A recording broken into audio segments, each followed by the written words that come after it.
Hare Krishna, Krishna Krishna, Hare Hare, Hare Rama, Rama Rama, Hare Hare. Ó energia suprema de amor divina, eleva-me, envolve-me, protege-me. Haribol. Olá, buscadores, bom dia, boa tarde ou boa noite, depende do horário. Você está começando a assistir ao vídeo, né? Nós estamos dando sequência aqui no estudo da Bhagavad Gita, né? O livro Gita, e nós estamos terminando aqui a parte do prefácio, então nós vamos continuar, tá bem? Vamos cantar o mantra de iniciação. Jaya Radha Madhava Kunja Bihari Jaya Gopi Jannavalabha Girivaradari Jashodhanandana Braja Janaranjanan Jashodhanandana Braja Janaranjanan Jamuna Tira Vanachari Jaya Radha Madhava Kunja Bihari Hare Krishna Krishna Krishna Hare Hare Hare Rama Rama Rama Hare Hare Hare Krishna Krishna Krishna Hare Hare Hare Rama Rama Rama Hare Hare Jaya Prabhupada Prabhupada Srila Prabhupada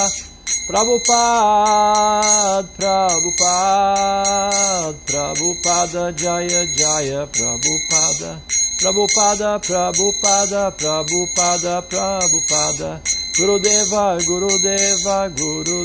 Gurudeva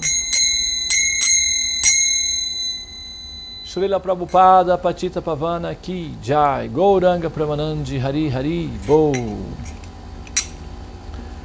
Om Namo Bhagavate Vasudevaya. Om Namo Bhagavate Vasudevaya.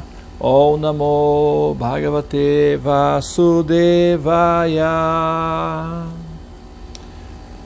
Então, continuando aqui com a leitura do Srimad Bhagavad Gita, nós estamos lendo o prefácio Bhagavad Gita como ele é, de A.C. Bhaktivedanta Swami Prabhupada.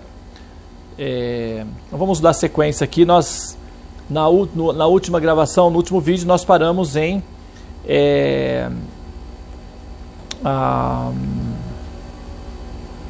nós lemos que nosso único propósito é, né, apresentar o Bhagavad Gita e o seu orador, o Senhor Krishna, né? Depois nós lemos que Krishna, que isso é uma ofensa, não é a suprema personalidade de Deus, como Arjuna, o primeiro discípulo do Senhor Krishna, o compreendeu diretamente. Esta compreensão do Bhagavad Gita é realmente proveitosa e autorizada para o bem-estar da sociedade humana no cumprimento da missão da vida. Espera aí, tem aqui um intruso, olha aqui, ó, tá assistindo a aula do Bhagavad Gita e tá comendo aqui o fio, não pode, né? Vai lá, se comporte lá, sente lá, vai lá para assistir, sente-se, tá? Não vem aqui não, você tá do lado.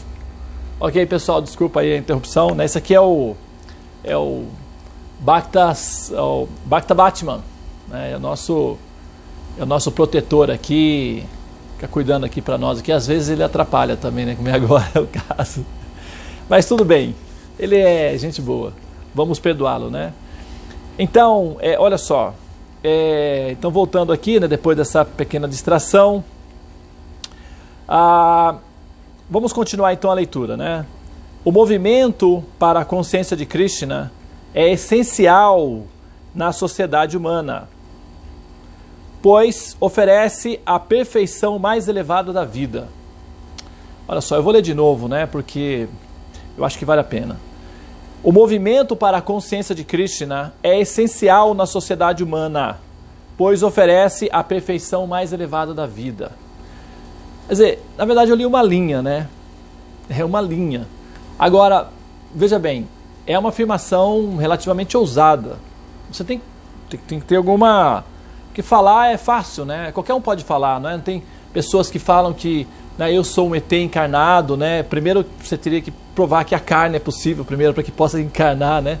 Mas, não, porque eu sou um ET, porque eu vim de tal constelação, porque eu falo com tal, não é? Com tal ET que só eu posso ver, só eu sou o único que consegue falar com eles e tal. Tem muita gente que fala isso, né? Então falar é uma coisa que, assim, qualquer um pode fazer, né? Agora é preciso dar demonstrações de que essa fala corresponde com algum sentido de realidade. É preciso pelo menos ter alguns elementos que vão além da exigência de que a pessoa que está ouvindo acredite, né? Nós não podemos... Nós estamos numa fase, na era da tecnologia, na era do... Opa, que bom, parou até aqui. Vou até pedir uma pausazinha, né? Vou até pedir para dar uma pausazinha aqui, porque eu acho que... Então, pessoal, aproveitamos para desligar aqui o som do ar-condicionado, do motor do ar-condicionado, estava interferindo. A gente não notou, nós notamos quando ele parou, né? Aí nós sentimos que realmente estávamos sofrendo sem saber. E agora que nós estamos aliviados do sofrimento, entendemos o que é a felicidade. E, na verdade, a felicidade nesse mundo material é alívio do sofrimento, né? A felicidade sem conhecimento, né? Nós estávamos ignorantes em relação, né, à perturbação que nós estávamos sofrendo. E assim que essa perturbação saiu de cena, nós sentimos um alívio. E isso nós chamamos de felicidade.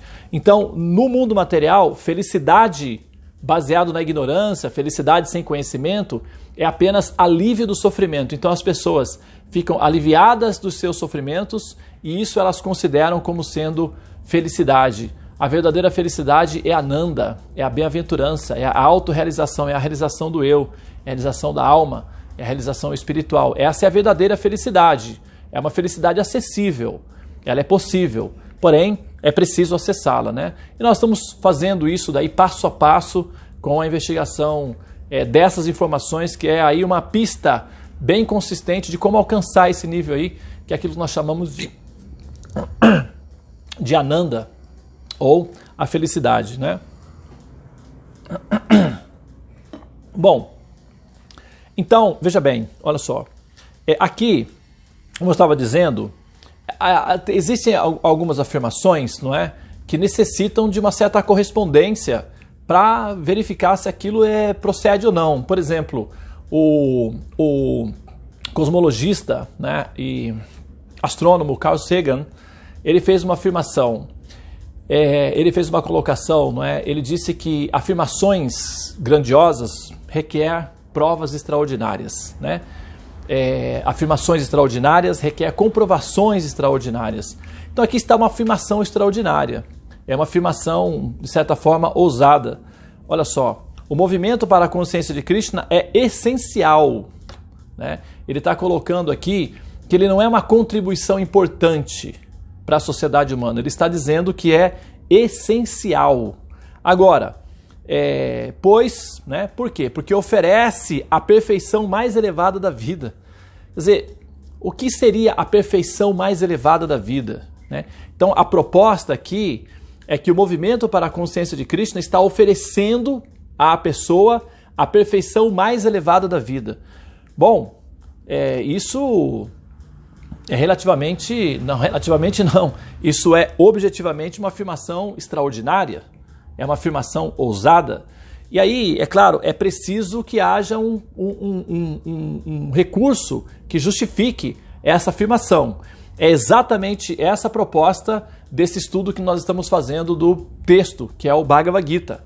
Não é? Nós vamos apresentar aqui, no decorrer de todo o nosso estudo do Bhagavad Gita, nós vamos apresentar o teorema, que é a explicação da suprema verdade absoluta do ponto de vista dos Vedas e principalmente com a lente da consciência de Krishna, que é o aspecto mais refinado do Siddhanta védico, que é conhecido como Vaishnavismo.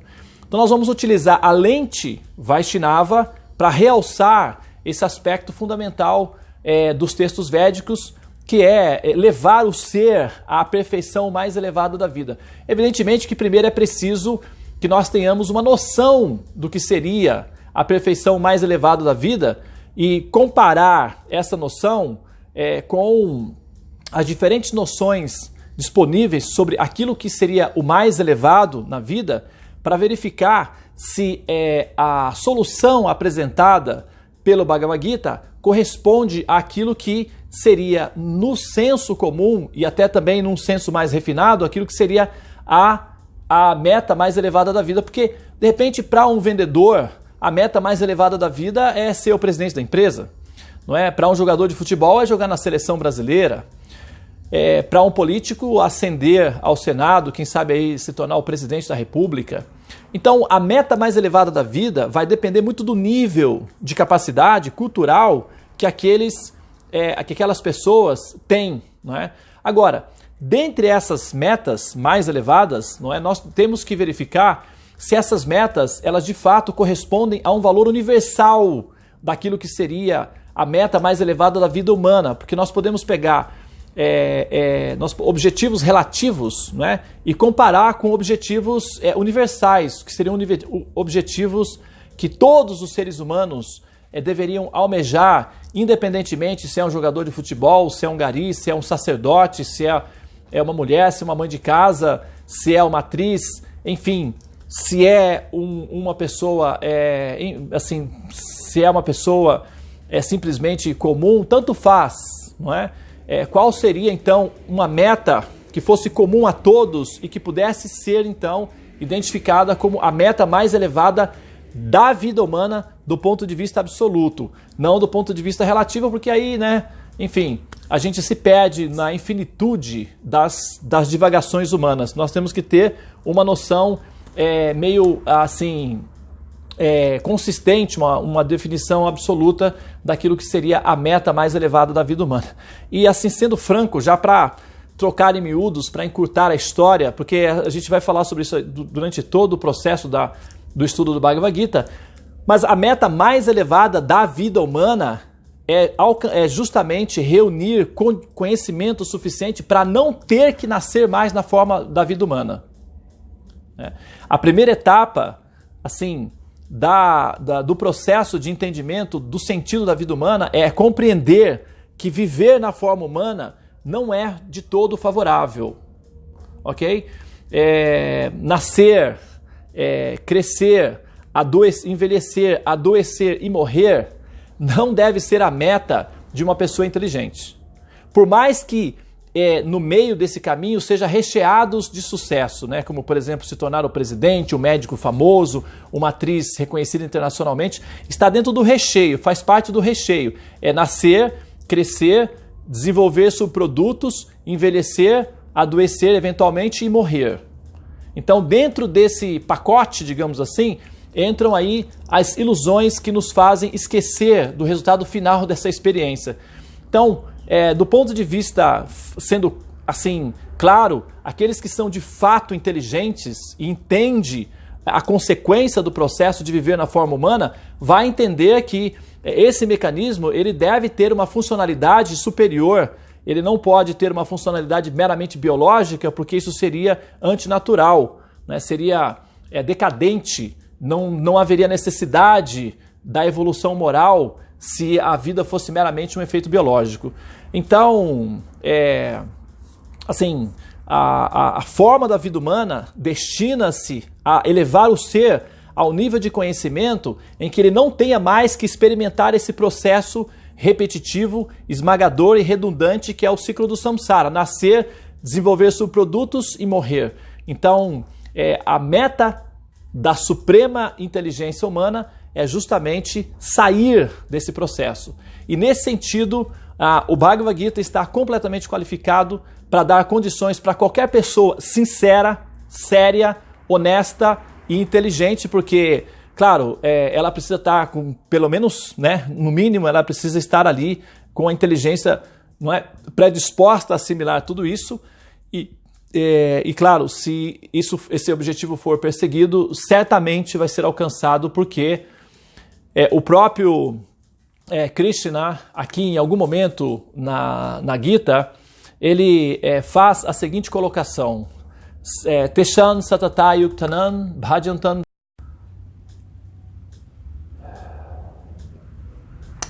Então, pessoal, hoje nós estamos numa batalha de Kurukshetra aqui para conseguir completar essa gravação.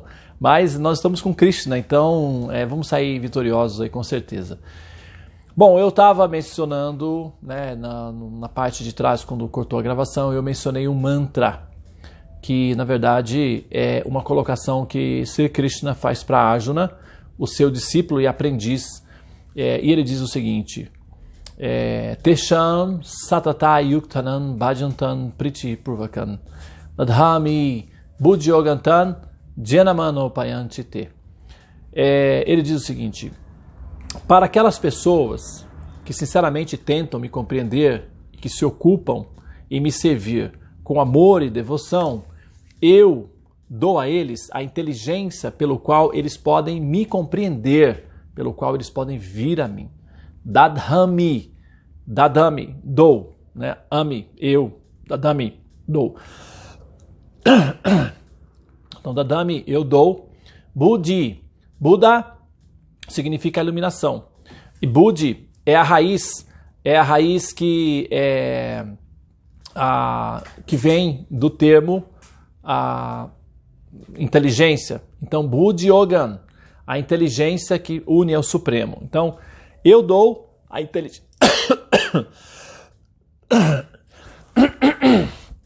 Desculpa, pessoal.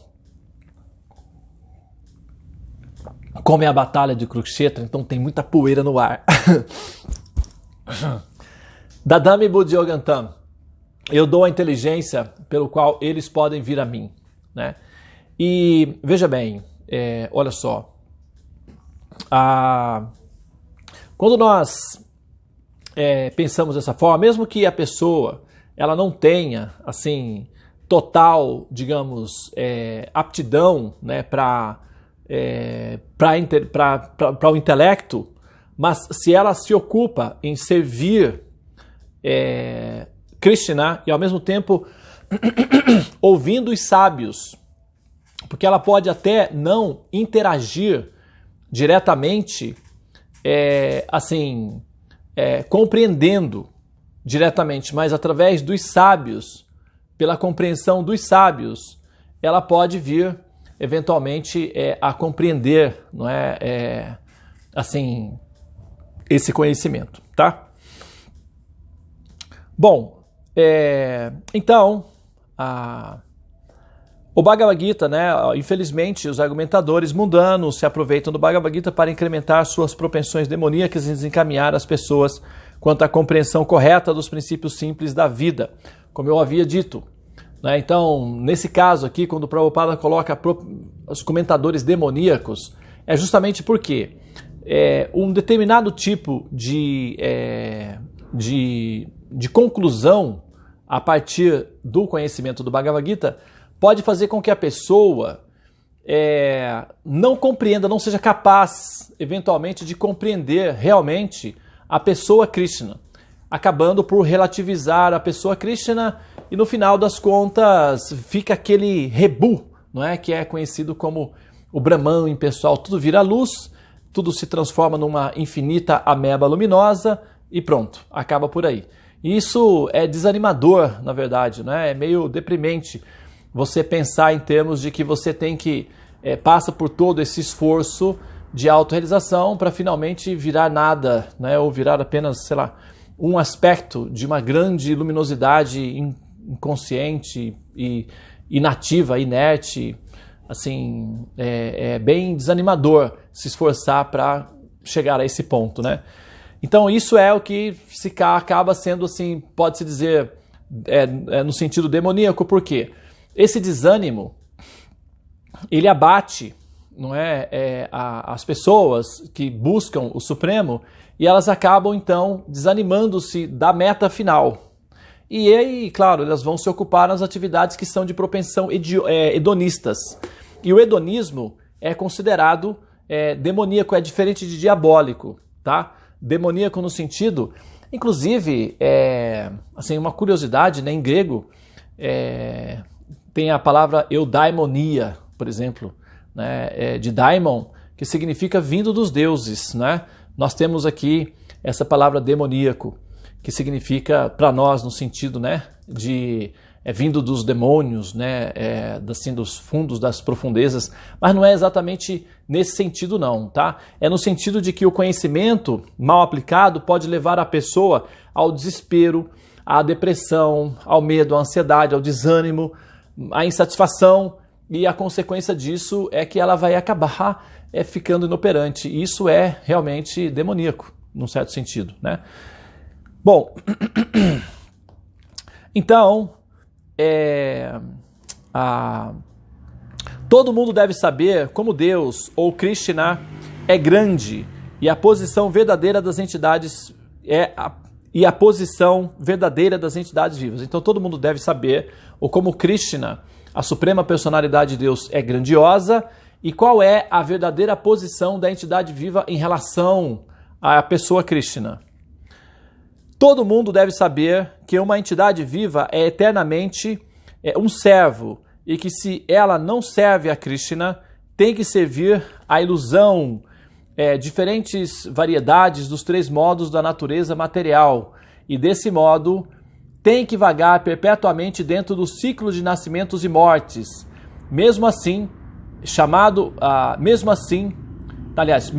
assim chamado especulador Mayavadi liberado tem que se submeter a esse processo. Esse conhecimento constitui uma grande ciência e toda entidade viva tem que ouvi-lo para o seu próprio interesse e benefício, né? Aqui menciona-se os 3 modos da natureza material, né? Nós vamos falar sobre isso daí. Tem um capítulo inteiro falando sobre os 3 modos da natureza material, o que são os 3 modos da natureza material. Logo mais nós vamos falar sobre esse assunto, tá? As pessoas, em geral, especialmente nesta era de Kali, estão enamoradas da energia externa de Krishna e pensam erroneamente que, pelo avanço dos confortos materiais, todo homem será feliz. Olha só, isso daqui, Srila Prabhupada escreveu no ano de 1971. Não tinha smartphone naquela época, não tinha todos os recursos de tecnologia que nós temos atualmente, não tinha tudo isso, não tinha, né, praticamente nada disso. E naquela época existia uma insinuação de que o avanço da tecnologia traria a felicidade ao homem, todos ficariam, né, felizes e tal. E de fato, o avanço da tecnologia trouxe muitas felicidades, né? Não é que não trouxe, não. Trouxe muitas felicidades, sim. Trouxe muitas facilidades. Por exemplo, agora eu estou aqui gravando esse vídeo e graças ao avanço da tecnologia, isso está sendo possível, né?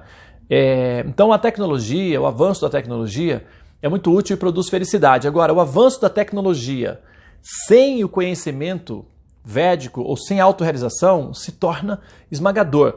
Tanto é que nós estamos agora em 2020, então de 70 para 2030 anos, para 2020, 50 anos atrás, de 50 anos para cá, o índice de depressão e o índice de suicídio aumentou assim enormemente. Nós vivemos uma experiência aqui recentemente de uma pessoa próxima, né, do nosso ciclo aqui de convivência, não tão próxima assim, mas relativamente próxima, que cometeu suicídio, não é?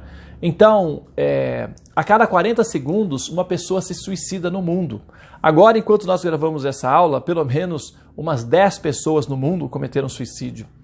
Então, isso é um índice muito alto, é um índice muito alarmante, e isso ao mesmo tempo que a tecnologia aumentou significativamente, até com propostas de colonização da Lua, colonização do planeta Marte, as sondas, os telescópios maravilhosos que surgiram nesse nesse tempo, o progresso científico todo que foi feito dentro desse período, mas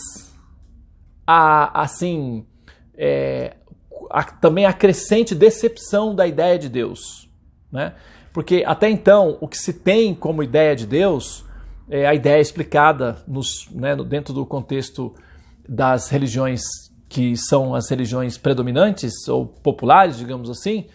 Então, quando você analisa o progresso científico, a observação científica com as informações contidas dentro dos livros que teoricamente representam Deus, então se vê aí uma aparente dicotomia, né, uma aparente contradição. E, como consequência disso, o desinteresse das pessoas pelo assunto Deus.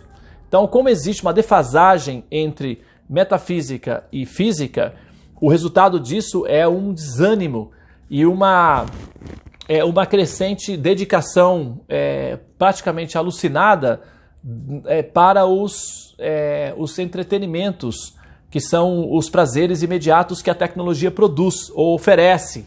E a isso se dá o nome de modernidade líquida, que é tudo muito superficial, tudo muito rápido e tudo muito transitório. Então tudo fica meio líquido. Então, quando o ser ausente ou carente de metafísica coloca toda a sua esperança na física, ela entra em depressão. Porque a física por si só não é suficiente para preencher o ser, porque o ser é metafísico, a alma é um princípio metafísico. Então a ausência de metafísica e a presença de uma quantidade exorbitante de física, que a consequência da física é a tecnologia, não é? É a pesquisa da física que produz tecnologia de ponta. Então, o excesso de física ou de tecnologia e a ausência de metafísica, de conhecimento transcendental, produz um resultado final que é um efeito colateral. É o índice de depressão e taxas elevadíssimas de suicídio e de inoperância, de incapacidade produtiva intelectualmente falando, de pessoas que ficam ineptas para produzir, viram parasitas sociais porque, assim, não tem mais, o cérebro ficou completamente lesado, sequelado, e eles ficam inoperantes e improdutivos, né? Então a quantidade de pessoas improdutivas, inoperantes e depressivas é alta. Isso devido... é intragável para o ser, né? Por isso que ele quer acabar com aquilo. Exatamente. Então isso é uma situação desconfortável, uma situação desagradável, e ele quer eliminar, porque na verdade o suicídio é uma tentativa, né, radical de eliminar a dor. Então ele está buscando o prazer, na verdade, primeiro pelo alívio da dor. E a depressão é a consequência não diria da fé, mas da devoção, da dedicação intensa à tecnologia, que é basicamente física. E a carência da metafísica produz esse efeito colateral, porque a física não tem a capacidade de suprir a necessidade do ser, que é essencialmente metafísico. Então, se a gente consegue unir tecnologia ou física e metafísica, ou seja, se nós temos uma compreensão de Deus inteligente, atrativa e coerente com as observações que nós temos do universo, então isso vai nos transmitir paz, tranquilidade, equilíbrio e, claro, sentido de existência. Mas para isso é necessário que se compreenda o universo como uma simulação de realidade e não como uma realidade objetiva. E essa compreensão do universo enquanto simulação de realidade só está presente dentro dos textos védicos. Infelizmente, em nenhum outro livro, e isso novamente eu falo, não estou falando isso por pretensão, também não é culpa minha essa situação, é uma questão de observação natural. E quando nós estamos fazendo pesquisas teológicas, pesquisas metafísicas, investigação de Deus, nós temos que ser, assim, francos. Então, se você tem aí um compêndio de conhecimento que fala sobre Deus, está explicando o universo como sendo uma realidade funcional, uma realidade simulada funcional, e se você tem outros livros que está dizendo necessariamente que isso tudo é real e que Deus criou e te colocou aqui para que você tal, então você tem que comparar. Você vai ter que comparar, vai chegar um momento que você vai ter que comparar essas duas conclusões, essas duas exposições teológicas, para decidir o que você vai fazer. Até então, nós não temos o conhecimento védico. Então, não tem por que fazer essa comparação, porque o conhecimento védico no Ocidente, principalmente, ele está meio ainda, ele tá começando a aparecer, não é? A conclusão Vaishnava está começando a aparecer, então praticamente nem se tem essa alternativa de comparação.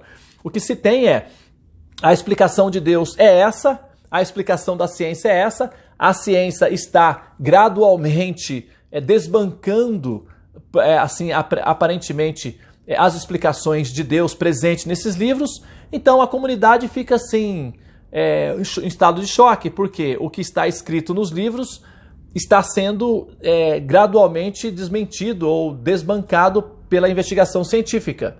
Então não há muito o que fazer. O que tem aí é uma consequência, uma crise existencial, uma crise moral entre o avanço da ciência e o estado obsoleto da teologia ou da explicação de Deus nos livros que nós estamos acostumados a ter acesso. E esse Bhagavad Gita, ele tem a função de cumprir essa lacuna, de fazer essa transição, de pegar o buscador. E a ideia não é, assim, tirar as pessoas de suas religiões, convertê-las para a consciência de Krishna. A ideia não é essa. Inclusive, até porque não é possível fazer isso, porque as pessoas não estão adaptadas a isso. Mas a ideia é, ao menos, deixar uma ponte pronta para aqueles que querem cruzar essa ponte, para aqueles que precisam cruzar essa ponte, para aqueles que o conhecimento teológico até então disponível não é mais suficiente, porém não terminou a esperança metafísica, o desejo de compreender apropriadamente a suprema personalidade de Deus. E é nesse momento que o Bhagavad Gita se encaixa. Ele é uma ponte, ele é uma transição. Então nós estamos diante de uma revolução teológica, de uma revolução metafísica, nós estamos diante de um conhecimento muito à frente do nosso tempo, nós estamos diante de uma solução uma solução eficaz, de uma solução coerente, inteligente, produtiva e, de fato, um calmante para a inteligência inquisitiva, tá? É o Bhagavad Gita, ou a Bhagavad Gita, como você quiser. E nós estamos estudando esse assunto e, olha, nós estamos apenas no início, né? Tem muita coisa aqui ainda, tem muito conhecimento, e aqueles que desejam muito conhecimento sentirão a necessidade de se alimentar disso constantemente, tá bom? Bom, eu vou ficar por aqui, né? Eu, assim, vou encerrar agora.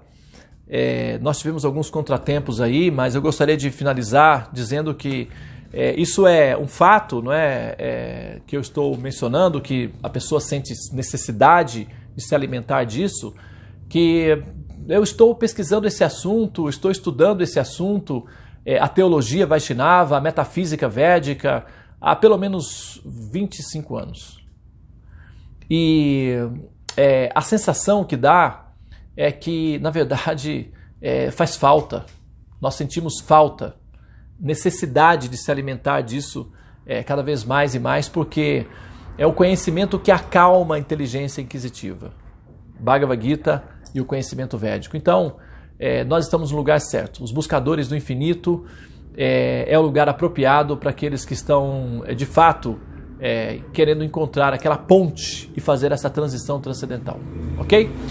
Hare Krishna, Krishna Krishna, Hare Hare, Hare Rama, Rama Rama, Hare Hare. Ó energia suprema de amor divina, eleva-me, envolve-me, protege-me.